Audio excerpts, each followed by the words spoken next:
After that, I was on crutches for 4 months. And then after that, I had small physio work, so twice every 2 weeks, just to strengthen the knee joint. Got back onto the football field. I felt great. I felt strong, and I think it took another 2 years, and then I felt another problem in it. Now, this was a kind of completely different way of it happening, because I didn't go into a tackle or anything. I was just running, and I went into a hole. I was sprinting down the pitch and I ran into a hole, and I expected to land on the floor, but however I twisted my ankle in there, and the impact on my ankle actually sent it into my knee, that the paramedic said, and I went down, and it was a totally different pain. It wasn't like it was cracking or anything, it was more of a grind. It was grinding, the knee joint was grinding, and they couldn't understand how it's gone so weak. So again, they had to x-ray it, but this time they MRI scanned it as well straight after, just to get a 100% reading on what is happening in there. My knee joint was basically like this, and it was just rubbing against each other, and that is where the grinding feeling came from. So they had to find a way to regrow cartilage, or sort of kind of put something in that gap to stop the bone rubbing against each other. Otherwise I would lose a lot of length within the leg, and as a result I have actually lost 0.5 centimetres on my actual leg. So from now on I have got a permanent limp.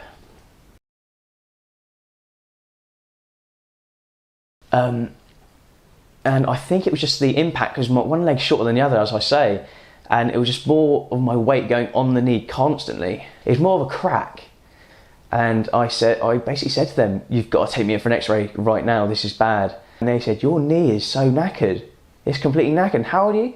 I basically said, "I'm 17. I was like, "Wow, crikey me, we've got to do some work." So straight away they took me in and they strapped the knee up. They couldn't have an operation on me again because I had four already. And I thought to myself and my parents, like, what's going to happen to me? Like, am I going to be all right? They straight away said, basically, we're going to have to do an operation, but you can't have another one like keyhole surgery because your knee is so weak, you're so young, you could easily be in a wheelchair tomorrow. So they gave me an offer. It was a very difficult offer to accept as well.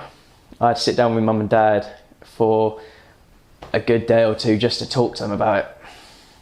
The offer was a 60% success rate and a 40% failure rate. And I was thinking, what do you mean by that?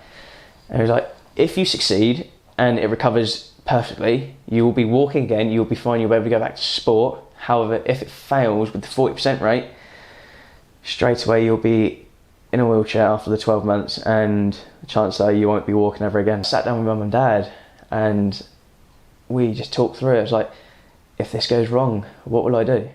Eventually, after about 2 weeks, I said to myself, I've got to get this done. I can't keep having this happen, because I had dislocations during those 5 years, just minor dislocations that caused me pain, and I couldn't go through with that for the next 50, 60 years, how long or ever I live.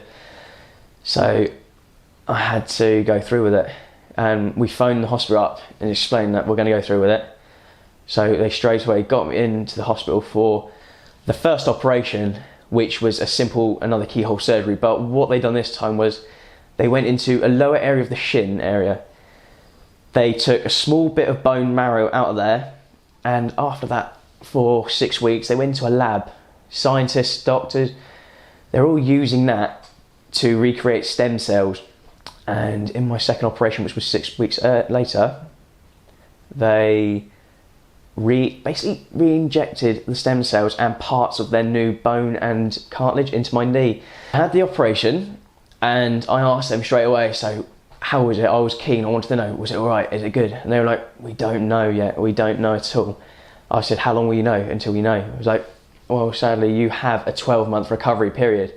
And I thought, so I'm going to hear in 12 months what's happened.